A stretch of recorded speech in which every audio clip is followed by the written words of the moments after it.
Are we against each other or? Do you know what? At this point, bearing in mind your ages, I'm just going to go, this is just a health check for your memory. It is Thursday morning here on A Heart Breakfast with Jamie and Amanda. And it gives me great pleasure to introduce our special guest. He's an old friend of mine, Alexander Armstrong. Hey, is in the studio. Actor, comedian, presenter. What have I missed? Author? Author, of course. Because that's obviously what we've got him in for today. Yeah. Yes. Yes, so am I meant to fill in the blank? No. Landscape gardener. I don't know. Xander's new book is now available in paperback. It's called Evenfall, The Golden Linnet. Yes. Just very quickly give us tell us a bit more about Sam and his adventure. Sam and his adventure. Well, this was I longed for a really gripping adventure story, like a proper thriller for kids. When I was little, this is my favourite thing about summer holidays, was just taking all the Desmond Bagleys off the shelf and Agatha Christie's and things like that. I used to really love things that were proper. Wilbur Smith, of course, and occasionally for the thrilling elements too. But a proper page turner, thing that you thought, every time you got to the end of a chapter, you thought, no, I can't leave it there. I've got to. So I wanted to write something for because we've got 4 boys. I wanted to write something for them that I hope would be quite light-hearted and fun, but full of mystery, but also an absolute riveting thriller, and that was what inspired me to write this. Which you absolutely have done. To give us an idea what the story is about. The story is about a boy. He's an only child. His mum died when he was 5. He lives with his dad. He kind of is the parent in his family. And he suddenly noticed, as he's sort of getting into his teens, he notices all kinds of strange things starting to happen to him. He's inherited this extraordinary power from his mum. And his mum, it turns out, was part of this ancient secret thing called the Evening. And they're an old sect of storytellers. And storytellers, it turns out, are the most powerful people in the world. Yeah. When we think about it, that's true. It's true. It's been such a hit that I'm presuming there'll be another one on the way. There is another one on the way. I'm literally dotting I's and crossing T's. Right. Don't get that wrong. Don't mess that up. On that at the moment. So yes, that comes out next spring. Okay. Book 2. And Xander, often with the books that are hits, especially for children, they turn it into stuff that goes on the screen. This is true. Is this something you would like this book to go to? This is true. Well, yes, we've been through a sort of protracted period. We had several bites from studios who were quite interested, which is very exciting to develop the script.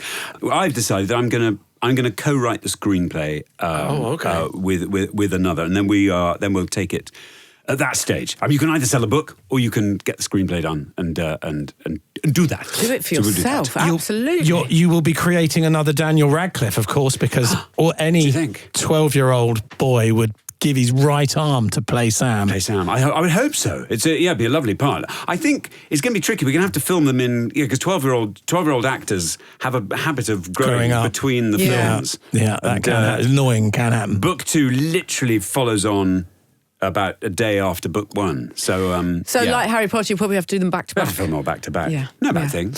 An old friend of mine, of course. We go back a long way. Well, I was going to say, you go back an awful long way. You're very good friends. But 30 years, I think, is this friendship. Pretty good 30 going. years? Yeah. Where did you actually first meet? I knew you were going to ask us that. Lord. We never know the answer. I never know. I think with all your best friends, you never quite know. No, they just come out of the steam. I feel like I feel like that. You don't know how it happens. Yeah. But then they're just there. Is Jamie godfather to any of your boys? He is. Sure actually, yeah. Which ones? Or all of them? Paddy.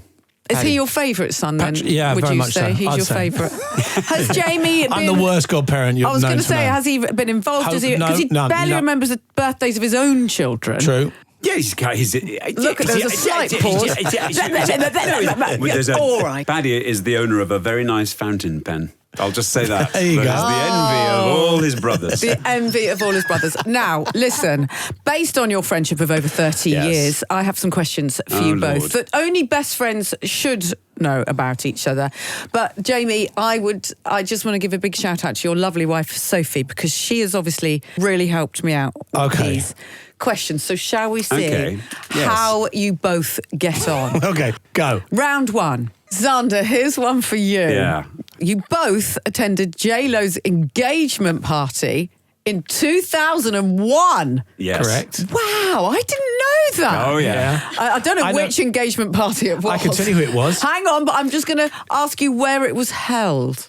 Whose question is that? Who's this? It's to you, Alexander. It was held in Donatella Versace's villa on the banks of Lake Como. There you go. How did you get an invite to that? Because We we're managed friends. to wangle You our didn't way go in. out with J-Lo as well, did you? Not You have a me. long list of... There was well. Okay, so that was round one completed. Are we against each other or we're playing together? I think, do you know what? At this point, bearing in mind your ages, I'm just going to go, this is just a health check for your memory.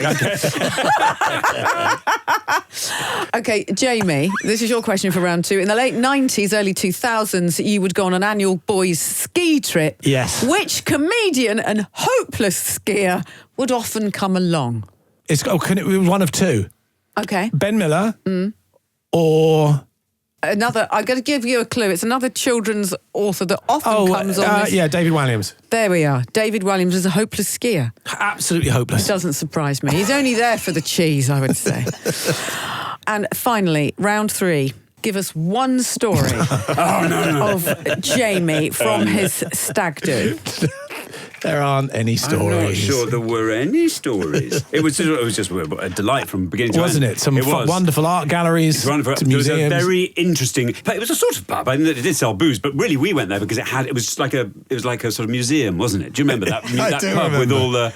Yeah, there was. Yes, There's an there was. amazing pub. We spent with a lot more of strange time in things on the there. walls. Yes. That's where we. Well, if you want to go with that, you go with that as the headline. Yeah, fine. go on. Xander, you of course were best man at Jamie's wedding. Can you remember the style that you did your speech in? I can. This is brilliant. I remember Well, this weirdly. story. We did it on air. As it happens. Yeah, I was my joint best man was Johnny Yo as well, another great friend of ours. Yeah. And we did it in the style of the Heart Breakfast Show.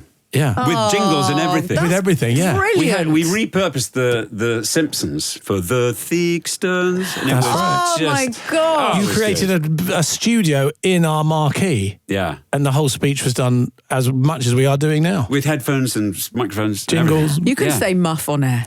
Okay. Okay, Jamie.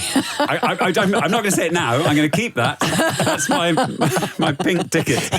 I'll do it on Classic FM No later. Classic FM, this is, let me tell you. Thank you for that. Thank you, Xander. Lots of fun. Thank you so much. Lovely to be with for you. Thank coming you. on today. Evenfall, The Golden Linnet is out now in paperback. Xander Armstrong. Thank you so much. Thank you.